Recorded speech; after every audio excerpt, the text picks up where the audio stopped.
Akhirnya Amerika untuk melumpuhkan satu rudal Shahid, dia menggunakan rudal M120 MRAM yang harganya adalah 2,5 juta. Jadi bayangkan rudal Shahid yang dikirimkan secara satu-satu atau beramai-ramai itu harga $20.000 dijatuhkan menggunakan rudal seharga $2,5 juta. Ini yang disebut dengan war of attrition. Di bidang ekonomi war of attrition. Anda masih menyaksikan Kompas Petang terkait dengan perang antara Amerika Serikat dengan Israel melawan Iran, dan saat ini gempuran terus terjadi di mana Iran terus membalas, di mana lokasi target-target objek vital di Israel seperti di Haifa itu telah dibombardir juga oleh Iran, dan saat ini Amerika Serikat telah meluncurkan salah satu teknologi terbarunya yakni LUCAS, salah satu drone yang menjadi tandingan Shahid 136 yang diklaim salah satu drone terbaik yang dimiliki Amerika Serikat untuk menggempur wilayah Iran. Untuk membahasnya kami telah bersama dengan Agung Sansoko Jati, pakar PAU atau alumni dari US War College Amerika Serikat. Pak Agung, untuk saat ini bahwa Amerika Serikat mengklaim telah meluncurkan sebuah drone baru bernama LUCAS yang ini juga dinyatakan sebagai tandingan Shahid 136 yang selama ini terus menyulitkan Amerika Serikat dalam peperangan antara Amerika Israel dan juga dengan Iran. Seperti apa Anda melihat bahwa LUCAS ini mampu menandingi di mana Shahid 136 yang terus membombardir wilayah Israel dan juga kawasan Timur Tengah? Jadi sebetulnya LUCAS atau Low Cost Unmanned Aircraft System ini adalah drone yang didesain oleh Amerika untuk melaksanakan fungsi seperti rudal Shahid, drone Shahid. Jadi memang inilah uniknya ya, kok bisa-bisanya Amerika meniru drone yang desainnya dari Iran, yaitu Shahid 136. Bentuknya mirip. Bentuknya mirip, itu persis tiruannya. Orang Amerika bilang itu tiruannya. Kenapa? Karena ternyata drone ini berbeda dengan prinsip Amerika yang kualitas tinggi, harga mahal, ini betul-betul murah. Dan betul sangat efektif. Mereka melihat sendiri bagaimana dalam perang yang 12 hari tahun lalu. Dan mereka lebih terkesan lagi atas derivatnya Shahid 136 yaitu geranium yang di Rusia dinamakan geran. Yang betapa sangat ampuhnya, yang bisa menghancurkan tank, bisa banyak tugasnya, terbang jauh, macam-macam fungsinya dan sangat sukses.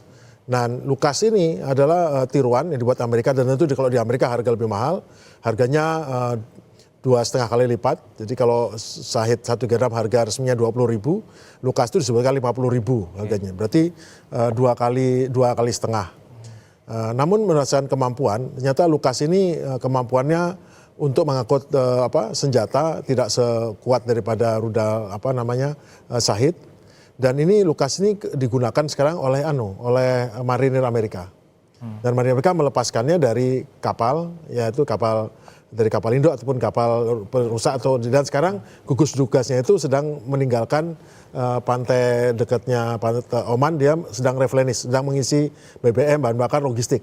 Karena sudah hampir 2 minggu, mungkin kapal induknya tidak perlu ganti bahan bakar karena dia menggunakan nuklir. Tapi kan ada pesawat yang harus dikasih bahan bakar, amunisi harus ditambah, nanti dia harus pergi menuju ke pangkalan, dan nggak mungkin. Biasanya berlabuhnya di Bahrain, tetapi Bahrain kan sudah di bawah penguasaan atau bawah pengawasan daripada Iran, jadi nggak mungkin. Nah sekarang akhirnya ini akan menimbulkan masalah bagi Amerika, yaitu tidak ada radar, karena radar di Qatar, radar yang terbaik yang bisa mengawasi rudal, balistik dan segala macam itu dihancurkan tanggal 10. Nah backupnya adalah sistem radar Aegis-nya kapal-kapal ini. Nah sekarang kapal ini pergi, berarti Amerika atau pihak Israel nggak ada. Sehingga itulah alasannya kenapa pesawat tempur F-22 yang hebat itu digunakan untuk nyanggong rudal Shahid, bayangan.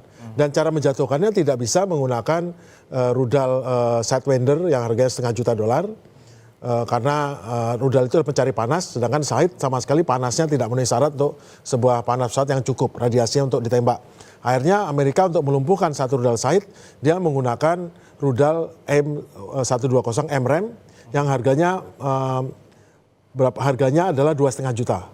Jadi bayangkan rudal Shahid yang dikirimkan secara satu-satu atau beramai-ramai itu harga $20.000 dijatuhkan menggunakan rudal seharga $2,5 juta.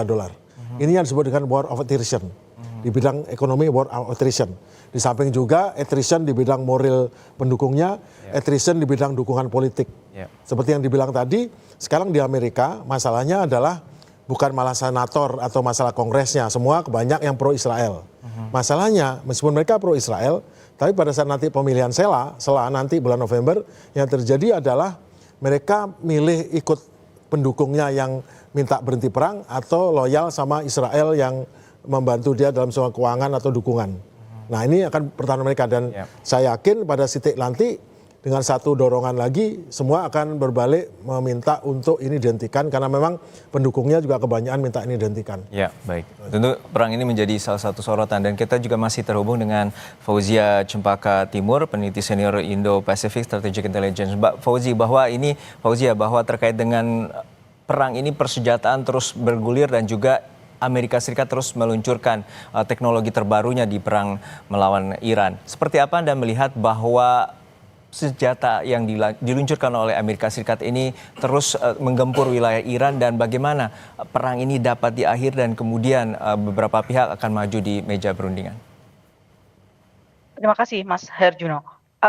Kalau dari saya melihat ada dua yang sangat stand out, yaitu bagaimana baru-baru ini dukungan politis penuh yang disampaikan oleh Australia, namun harus digarisbawahi bahwa kontribusi militer atau dukungan yang sifatnya militer ini terbatas.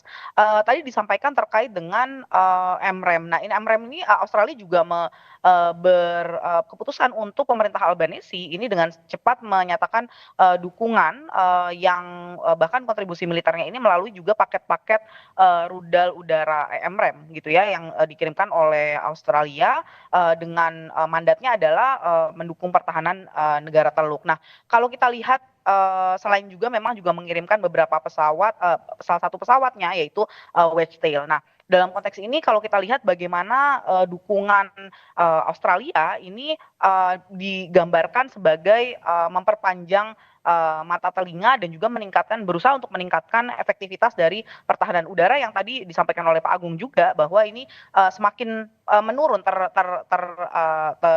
erosi begitu ya.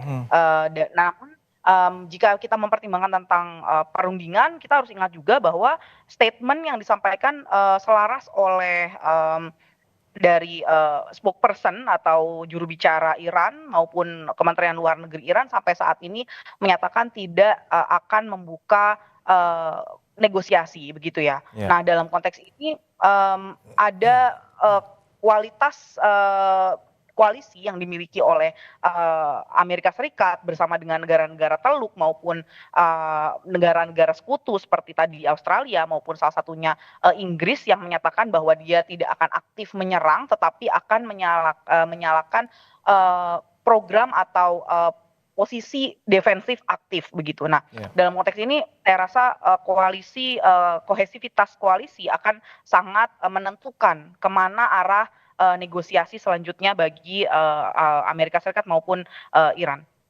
Baik, untuk saat ini tentu kita masih terus menyoroti bagaimana perkembangan terkini dari perang antara Amerika Serikat dengan Israel, dengan Iran dan tentunya kita akan terus melihat bagaimana upaya negosiasi akan terus dilakukan oleh sejumlah pihak agar perang ini dapat berakhir. Terima kasih atas analisis Anda, Bapak Marsama TNI Purnawiran Agung Sasongko Jati, alumni dari US Air Force College, dan juga Fauzia Cempaka Timur, peneliti Indo Strategic Intelligence telah bergabung bersama kami di Kompas Petang. Selamat